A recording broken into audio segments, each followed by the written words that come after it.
to Thursdays with Toni and Trish. Welcome to another episode, and for today we will be a bit chill compared to our usual conversations. But before we begin, Trish, I'm curious, I believe we have a lot going on in our personal lives, but what is your current Spotify playlist? I've been listening to BTS. Oh! It really, makes the vibe better whenever I'm stressed. I don't know, it makes me dance even though I'm not a dancer. I'm happy to know that, being an ARMY myself. Yeah, actually, welcome to low-key K-pop fan, I studied in Korea and that's where I discovered K-pop. So until now, even though I'm not an avid fan in social media, but I really love their music. And it's the only way for me to sustain my Korean language that I've learned years ago. What about you? Besides being an ARMY, what music are you listening to? I think over the weekend, I started listening to the new album of Lil Nas X. Mm-hmm. So if you're not familiar, he's the one who made a duet with Billy Ray Cyrus in Old Town Road. Mm-hmm. So he recently released his first album, and I can say that I like the music and the contents, particularly his duet with Miley. It's somewhat a ballad, I'd say. It calms me. So yeah. Oh, okay, I'll try to listen to that. Actually, I've heard his name. He's a guy, right? Tama ba? Yes, he's a guy. I think I've heard him na, pero never heard his music pa. Sige, I'll try to listen. I will share the playlist to you later. Alright, so anyway, sabi mo nga kanina, we will be less serious today. We won't talk about, career and adult stuff. So we'll just try to be kids, like college days. We will. But it's somehow related to adulting, but less serious version about workplace mishaps. So we'll be talking about some workplace confessions here. So we will be sharing and confess our workplace sins or mistakes, whether it's intentional or unintentional, and how we learned from it. We're still humans, kahit kind of tayo ka-professional, we still make mistakes. So here's to another episode that is less serious. So Toni, okay, so we will be starting na. Paano to pa-intensify itong mga tanong. Okay. Alright. What about workplace performance mishaps? May mga kwento ka ba dito? Yeah, definitely. And I think I've been repeatedly sharing this for the past episodes. But I'll probably talk about it just a little this time, because I also thought of another one. So yung una,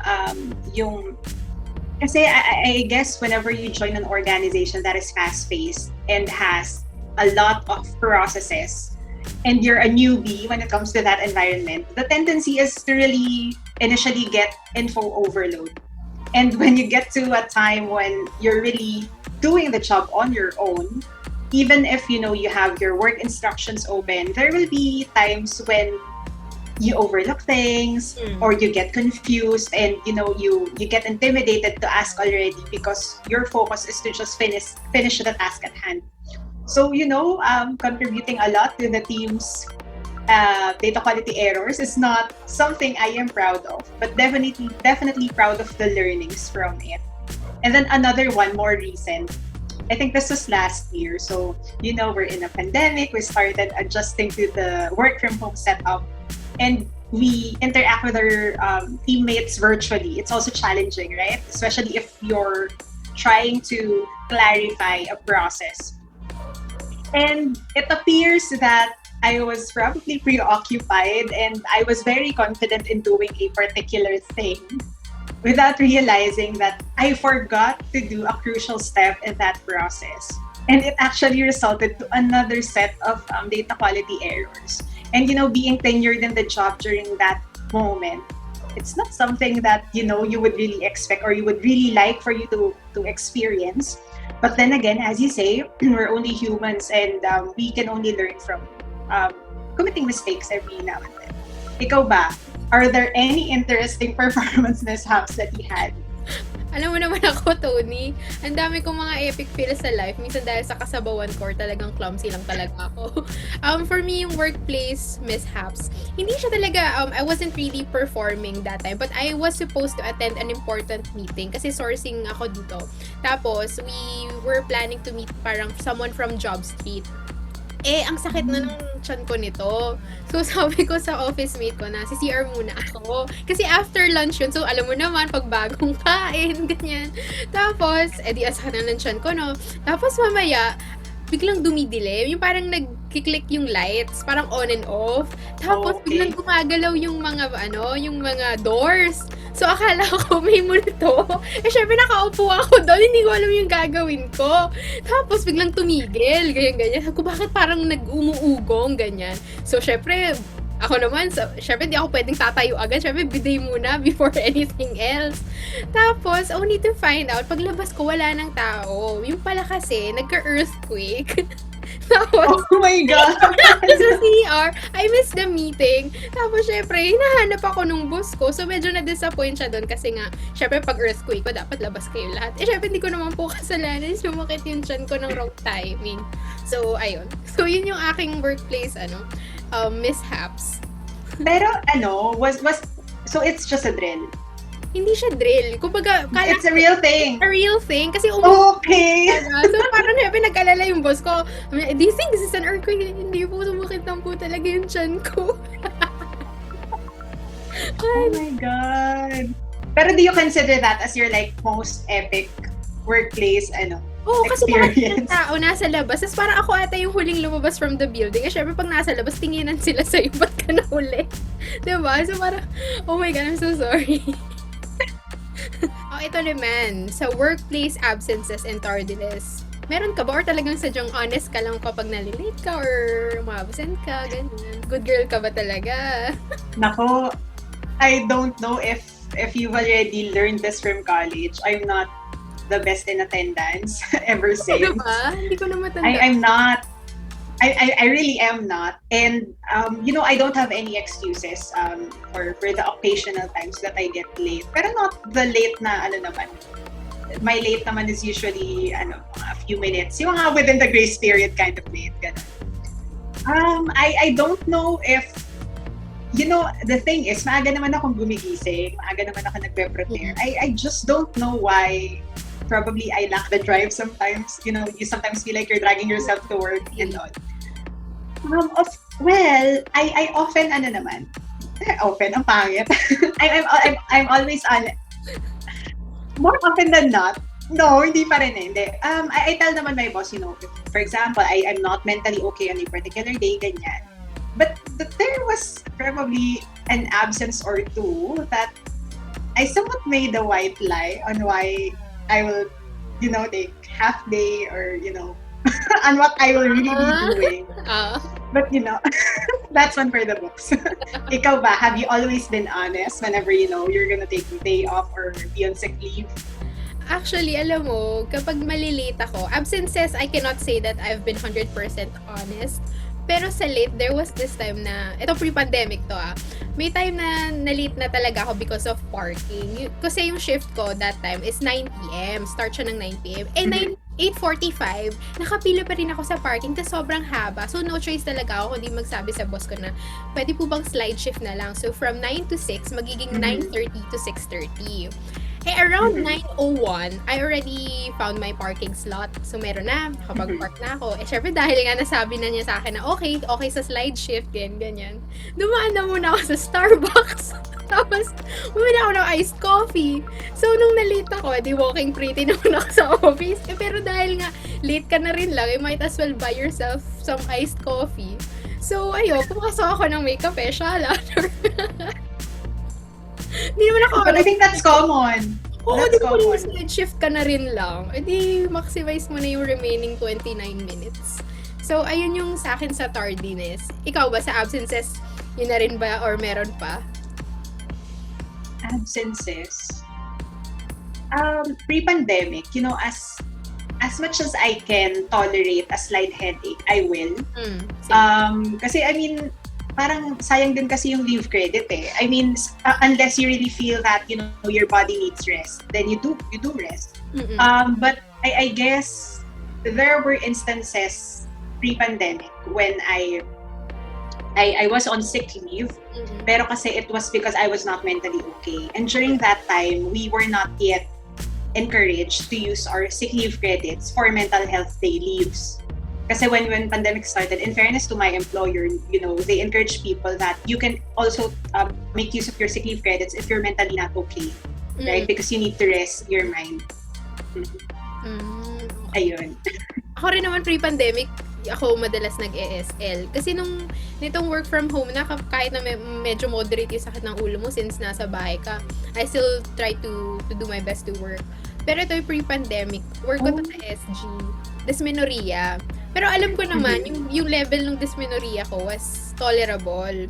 So, kaya siya ng gamot. Pero dahil nga hormones, talagang I wasn't physically okay. Alam ko kung katamaran yun or I wasn't really feeling well kasi syempre physical job yung work ko sa SG eh. So, I have to entertain customers and also do something with stocks, ganyan.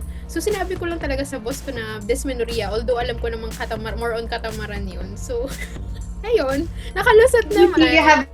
You have a valid reason pa rin to begin with. And I think, ewan ko if this is just because of the pandemic, I think that's the important thing is for us to really acknowledge that even the slightest, headache or what. Ako, etong pandemic, even if it's a slight headache, lalo pagka parang you know that it's gonna get worse, I would really take the day off. Kasi siguro for me, this is something I often tell new joiners in our team in the past. Kasi sometimes people are shy taking sick leaves because they think that they will become a burden to their backup, right? But my mentality kasi is, if you choose to not take your sick leave the moment you're feeling slightly unwell, mas magiging burden ka sa team mo kasi pag lumala yun, you will need additional days off. Right? And we wouldn't want that kasi yun yung talagang somewhat a bit burden because your teammates already planned their work list, but they also need to look after your whips. So, we have sick leave credits for a reason. Yun yung na-appreciate ko sa generation natin. Kasi di ba before, yung mga panahon ng mga parents natin, yung kapag mag-ESL kayo talaga medyo yung parang mamamatay ka na, saan ka palang papayagan mag-ESL. Kasi ngayon, di ba we know now how to prevent ourselves from getting, really sick. So, sa atin, hindi na siya masyadong big deal if ever na slight headache or moderate headache na hindi mo kaya talaga.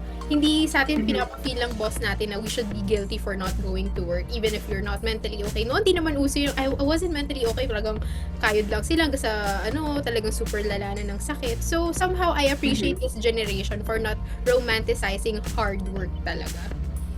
Yes. I would agree. Ito, medyo juicy to, Toni.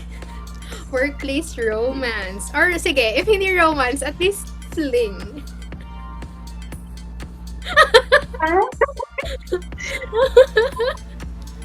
My ideal self would tell that this is not really ideal.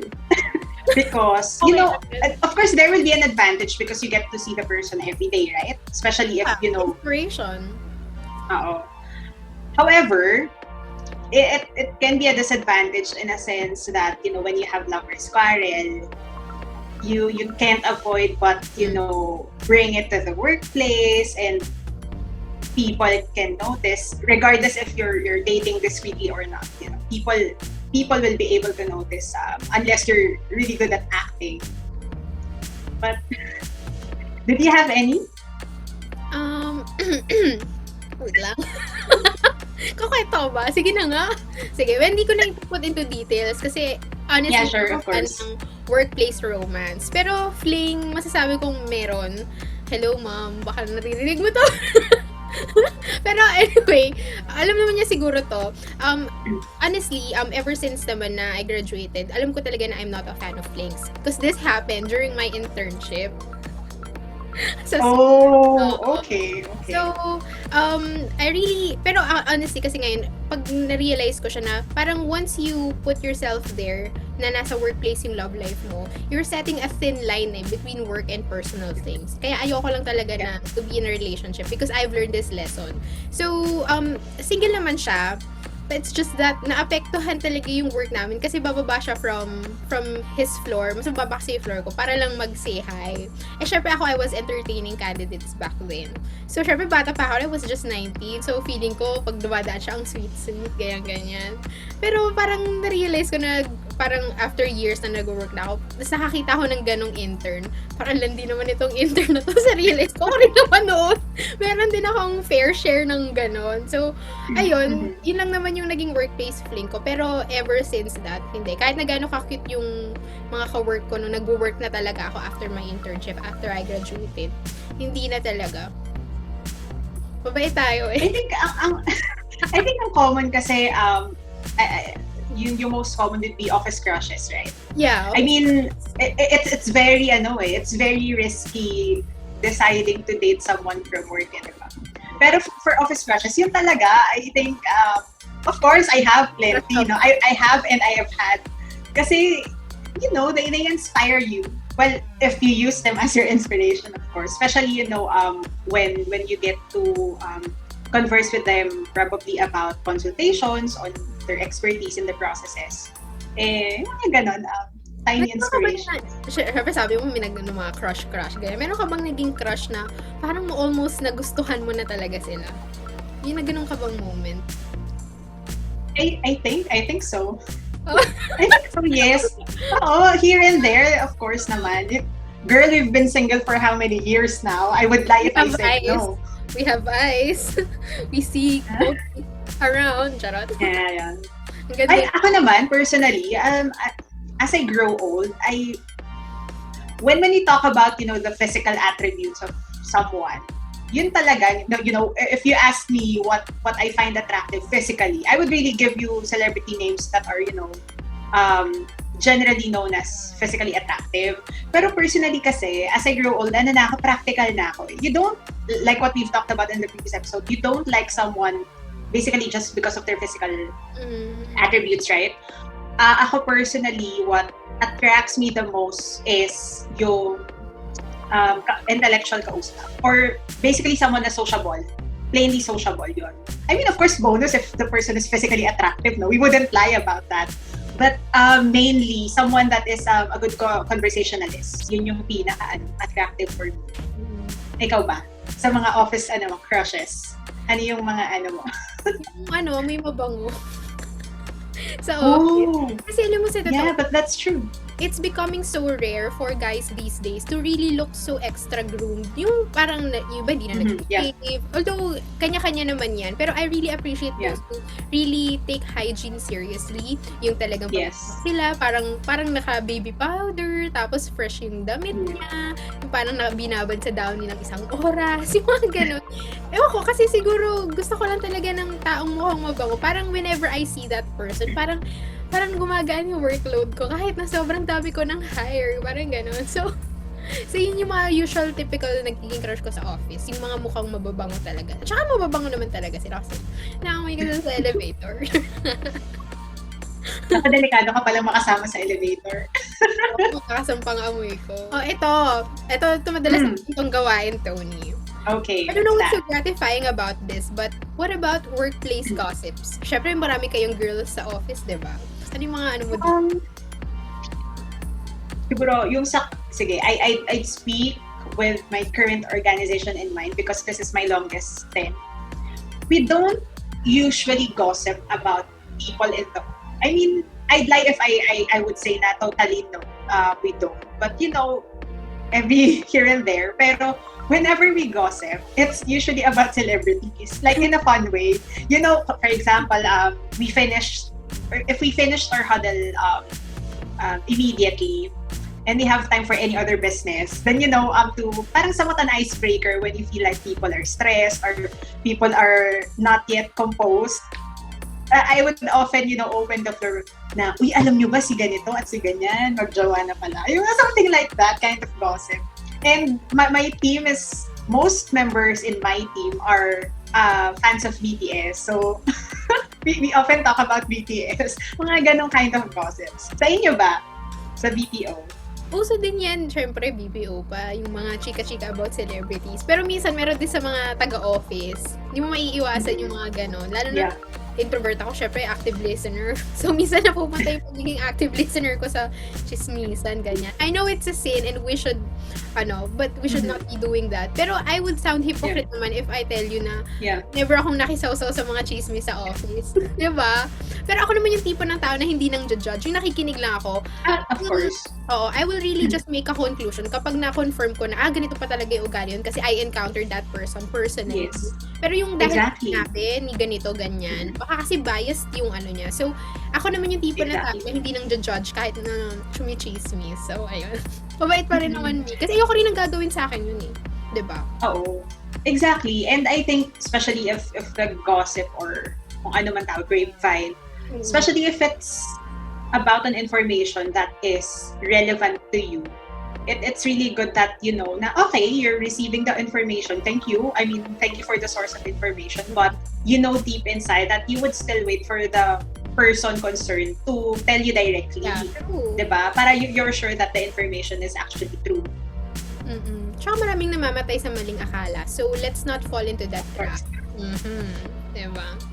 Okay, so I think we've already spilled enough tea. We won't be asking too much questions anymore kasi baka mamaya ma-report tayo sa HR. Charot. Tayo pala HR. Okay, so alam mo, I don't want to be so serious about the lessons that you have learned. Pero ano yung mga na-realize mo along the way of our mistakes, of our mishaps along the way? It's a very interesting experience being a part of different organizations, and you know we have our fair share of funny moments, serious experiences, and all that. Pero as I would always think of, you know, when you're in an environment, you always need to make the most out of your stay. Whether it's you learning a lot more about the business, you learning more about the processes, or like what I love the most, you learning more about the people that you work with. Definitely when you leave that organization, you will have so many learnings and so many memories that you know you will appreciate looking back into in the future. So you know, life is short. As I always say, life is so short. You can only maximize your stay in the places that you will be in if you choose to, right? Ikaw. Ako na-realize ko, di ba, you mentioned about life, you know, it's just like this. Life happens, you know. Kung may mga nakakahiya kang ginawa sa work, well, isipin mo na lang na kahit gaano pa nakakahiya yan, in a few years, pagtatawanan mo na lang yan. Ang halaga, we learned our lessons, di ba? Because before we became professionals, we were humans, di ba? We make mistakes. So, let's not be too hard on ourselves. Kahit na ba work from home tayo ngayon, minsan may mga embarrassing moments pa rin, lalo na kapag naka-on yung camera, ganyan. You know, don't be so hard. And it happens. And, you know, maiintindihan naman yan ng mga tao na makakakita sa'yo. So, yeah, that's it for today. All right. Thank you very much for watching and for listening to this episode. Again, this has been Thursdays with Toni and Trish. Catch you later. Bye.